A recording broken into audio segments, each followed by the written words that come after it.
En ce jour, nous parlerons de la guérison de deux aveugles. Lisons Marc 8, versets 22 à 26. Il se rendit à Bethsaïda. On amena un aveugle vers Jésus et on le supplia de le toucher. Il prit l'aveugle par la main et le conduisit à l'extérieur du village. Puis il lui mit de la salive sur les yeux, posa les mains sur lui et lui demanda s'il voyait quelque chose. Il regarda et dit : « J'aperçois les gens, je les vois comme des arbres et ils marchent. » Jésus lui mit de nouveau des mains sur les yeux. Et quand l'aveugle regarda fixement, il fut guéri et vit tout distinctement. Alors Jésus le renvoya chez lui en disant : « N'entre pas dans le village et n'en parle à personne. » La guérison du deuxième aveugle. Nous lisons Marc 10, 46 à 53. Ils arrivèrent à Jéricho. Lorsque Jésus sortit de la ville avec ses disciples et une assez grande foule, Bartimée, le fils aveugle de Timée, était assis en train de mendier au bord du chemin. Il entendit que c'était Jésus de Nazareth.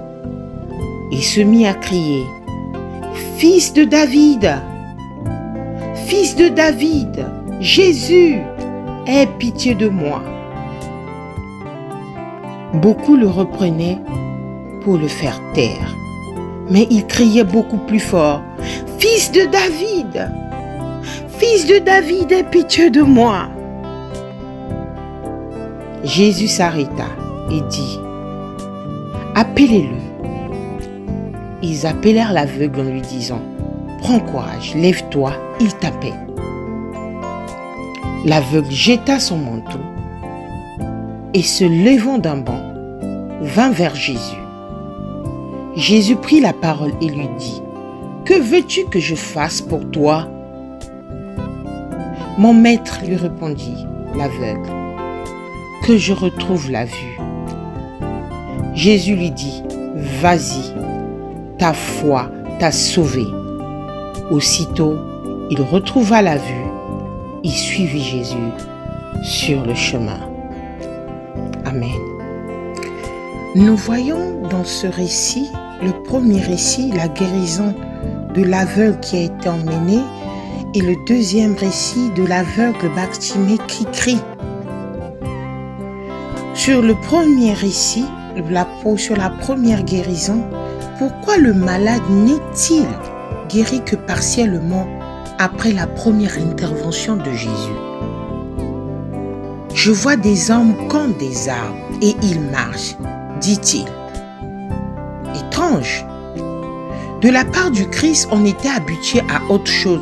Pourquoi cet échec apparent qui nécessite une deuxième intervention? L'échec relatif provient du manque de foi, du malade ou de ses amis. Nous savons que cet homme n'était pas venu de lui-même. Le premier aveugle n'est pas venu de lui-même. Il n'aurait pas non plus appelé à l'aide, contrairement par exemple à Bartimée l'aveugle de Jéricho. Pour lui, la limitation ne doit pas être placée du côté divin, mais du côté humain. La guérison graduelle pour correspondre au progrès de la foi dans l'infirme. Certains discernent une amélioration graduelle de l'aveugle qui pourrait être assimilée à une guérison naturelle. Jésus aurait ainsi montré l'importance d'un processus trop souvent sous-estimé. Les paroles de l'aveugle sont celles d'un homme qui aurait eu de la peine à s'exprimer. Pour les enfants et pour les sauvages, arbre est une des formules les plus fréquemment employées pour désigner un homme. Ce récit illustre la variété des méthodes du Seigneur dans sa guérison et nous montre avec quelle liberté et quelle souplesse Jésus usait de sa puissance. Ce miracle enseigne la manière dont l'Esprit agit dans l'illumination de l'âme. L'événement symbolise la marche des disciples vers la lumière. Revenons sur la guérison de Bartimée, le fils aveugle de Timée. Il était assis au bord du chemin. Bartimée ne peut voir, mais il peut entendre. Aujourd'hui, Bartimée entend du bruit, une foule qui passe. Il apprend que c'est Jésus de Nazareth, accompagné de ses disciples. Alors il crie vers lui. Sans aucun doute, Bartimée a déjà entendu parler de Jésus de Nazareth, celui qui, dans la synagogue de cette ville, a annoncé « L'Esprit du Seigneur est sur moi. Il m'a envoyé annoncer le retour à la vue des aveugles. » Peut-être Bartimée songe-t-il à ces paroles depuis longtemps, les paroles prononcées par Jésus. Peut-être les murmure-t-il en son cœur comme une prière. Peut-être attend-il, le cœur rempli d'espérance, le passage de Jésus dans sa vie. Et en ce jour, au miracle, Jésus passe dans sa vie. Son cœur ne peut alors que bondir. Sa voix ne peut que jaillir, forte et pleine de foi. Il crie, il lance vers le ciel toute sa prière murmurée, accumulée au long des jours. On vient alors lui demander de se taire. Mais rien ne peut arrêter la voix de la foi, elle qui vient du tréfonds de l'âme. C'est maintenant que Jésus passe et non demain. C'est maintenant qu'il faut crier vers lui, mes frères et sœurs. Bartimée peut être pour vous, pour nous, Bartimée peut être pour nous un modèle de foi, de persévérance et d'espérance. Il a entendu Jésus sur le bord d'un chemin. Celui-ci est passé et la lumière est entrée dans la vie de l'aveugle. Mes frères et sœurs, si nous voyons la première guérison à Bethsaïda de cet aveugle qu'on avait emmené, de lui-même il ne viendrait pas, il ne chercherait pas, mais les gens l'ont amené. Mais premièrement, quand Jésus a dit, tu vois quoi? Il dit quoi? Il voyait quelque chose, il apercevait des gens comme des arbres. Déjà là, il y avait le doute. Et Jésus lui mit à nouveau les mains. Et quand l'aveugle regarda fixement, il vit guéri. Parce qu'il y a eu un moment de doute. Et voilà la foi. Et quand nous voyons celui de Bartimée, c'était la foi. Malgré qu'on l'empêchait de crier vers Jésus, il a crié. Il a dit, c'est maintenant que je dois me battre. C'est maintenant que Jésus doit venir me guérir. Mes frères et sœurs, dans ma vie, Jésus peut être ma lumière. Est-ce que je cherche à le connaître? En lisant les évangiles, en écoutant ce que disent les croyants de lui, est-ce que je crois qu'il peut changer ma vie? Est-ce que j'ose lui demander ce qui me manque? S'il me semble qu'il ne me répond pas tout de suite, suis-je persévérant dans la prière, mes frères et sœurs? Bartimée est guéri. Alors il suit Jésus sur le chemin. Suivre Jésus, c'est devenir son disciple. Bartimée désormais va mettre ses pas dans ceux de Jésus. Dans ma vie, est-ce que je remercie quand je suis exaucé? Est-ce que mon merci s'est traduit par une imitation de Jésus? Mes frères et sœurs, Jésus marche, il est debout. Il sort de Jéricho, entouré d'une foule. Sans doute a-t-il donné à cette foule. Bartimée passif, assis au bord du chemin. Il voudrait sortir de son obscurité, mais il est seul, isolé, mis à l'écart. Il mendie, il réussit à vivre parce que les autres lui donnent de quoi vivre. D'un côté, Jésus dans la lumière, le mouvement, le don. De l'autre côté, un homme de l'obscurité, la passivité, la mendicité. On pourrait juger le mendiant comme quantité négligeable. On pourrait penser que nous n'avons rien à apprendre de lui. Ce serait une erreur. Ce que nous ne voyons pas au début de l'évangile, c'est le cœur du mendiant, ses pensées, sa foi. Mon frère et ma soeur, as-tu la foi? Tu as le doute ou tu as la foi? As-tu la foi qu'aujourd'hui le Seigneur est capable de t'exaucer? Le Seigneur est capable de te sortir dans ta tempête. Le Seigneur est capable de te guérir. As-tu cette foi? Le mendiant entend dire que Jésus de Nazareth passe devant lui. Il crie sa foi. Jésus, fils de David, aie pitié de moi. Les cris de sa foi, c'est la prière. Est-ce que nous prions sans cesse avec foi pour dire Jésus, fils de Dieu, aie pitié de moi? L'aveugle croit plus fort que la foule. Il pense que Jésus est le Messie. Il ne dit pas Jésus de Nazareth, aie pitié de moi, mais Jésus, fils de David. Dans son cœur, l'aveugle voyait clair. Dans son cœur, l'aveugle voyait clair. La foule ne voit pas comme l'aveugle. Ses yeux sont ouverts, mais si elle est avec Jésus, son cœur est encore noyé dans l'obscurité. Elle demande à l'aveugle de se taire. Elle demande à l'aveugle de ne pas crier sa foi. C'est comme nous ce jour. Le doute vient nous empêcher de crier notre foi. Nous n'avons pas l'assurance d'être sauvés. Mais nous devons avoir la foi et l'assurance que cette assurance, aujourd'hui, cette foule qui a empêché à l'aveugle de se taire, qui disait à l'aveugle, tais-toi. Les difficultés viennent te dire, tais-toi et te met un doute dans ta vie. D'un côté, un mendiant entier uni avec sa profondeur au fond de lui. Il croit en Jésus, fils de David. Et on espère son passage dans sa vie. Quand Jésus passe, mes frères, personne ne peut dire non. Quand Jésus passe, il dit oui, tu es guéri. Personne d'autre ne peut dire non.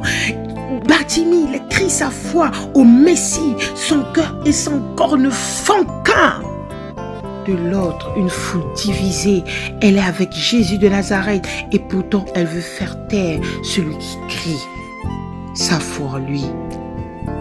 Jésus appelle l'aveugle. Celui-ci quitte tout de suite son manteau. Quand Jésus appelle l'aveugle quitte en courant, il laisse son manteau. Son manteau là, c'est le fardeau, mes frères. C'est le fardeau. Quand nous venons devant Jésus, soyons légers, laissons tout ce qui est mal, marchons dans la vérité, mes frères et sœurs. Dans la Bible, le vêtement symbolise la personne et sa mission. La vie et la mission de l'aveugle vont changer.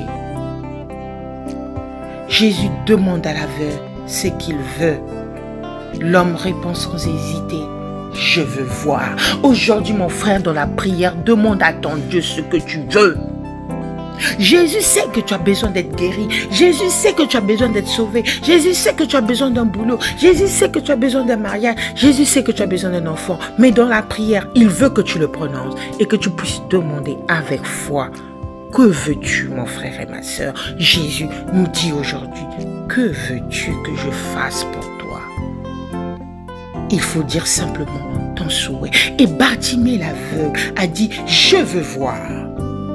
Et l'aveugle est guéri, il voit. Alors il devient disciple, il suit Jésus sur le chemin. Mes frères et sœurs, ma sœur, la foi nous amène à devenir disciples de Jésus, c'est-à-dire à le suivre, à vivre comme lui en nous aimant les uns les autres. Mon frère, si tu n'as pas la foi, tu n'es pas un disciple de Jésus, parce que tu ne verras pas les miracles. Tu ne comprendras rien dans ta vie. Donc, il faut avoir la foi qui avait Bartimée, et non le doute qu'avait le premier aveugle guéri à Bethsaïda.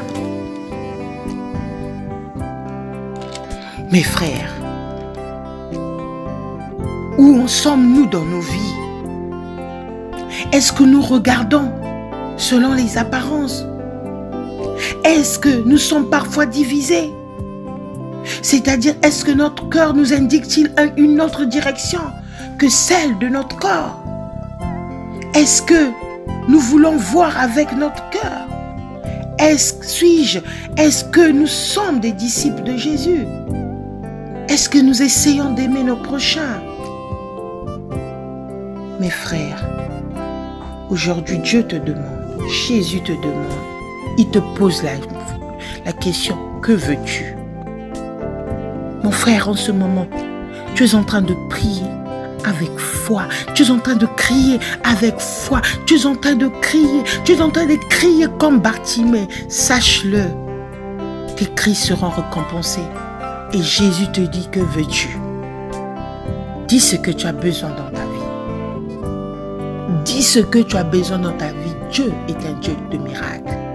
S'il a guéri le vase aveugle quand il était sur terre, même s'il n'est pas parmi nous, son Esprit Saint, il est là. Il nous écoute. Il va te guérir. Il va te sauver. Il va te délivrer de tes difficultés. Il va t'enlever dans ta souffrance. Et tu auras la victoire. Et tu deviendras un disciple de Jésus grâce à ta foi. Grâce à ta foi, tu deviendras un disciple de Jésus.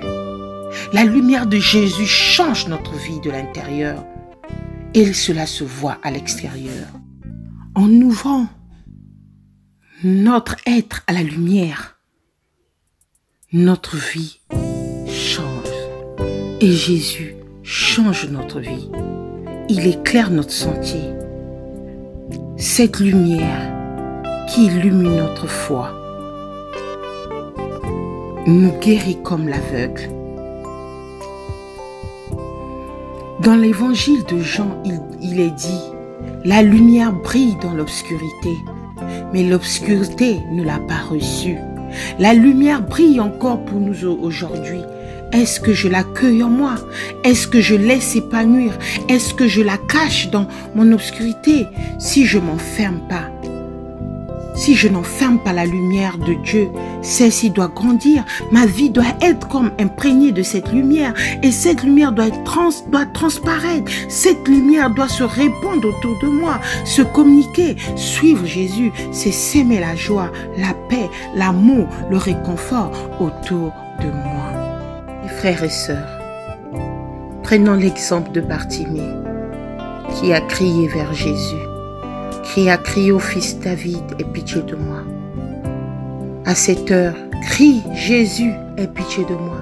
Crions avec foi, avec force, Jésus, aie pitié de moi. Jésus entend nos prières, car la prière, c'est la solution. Car la prière, c'est la solution. En brisant tout ce qui est mal, en ayant la foi, ayant l'assurance d'être sauvé grâce à Jésus. Celui qui vit dans ton cœur, c'est Jésus et la foi. Que Dieu nous bénisse tous. Amen.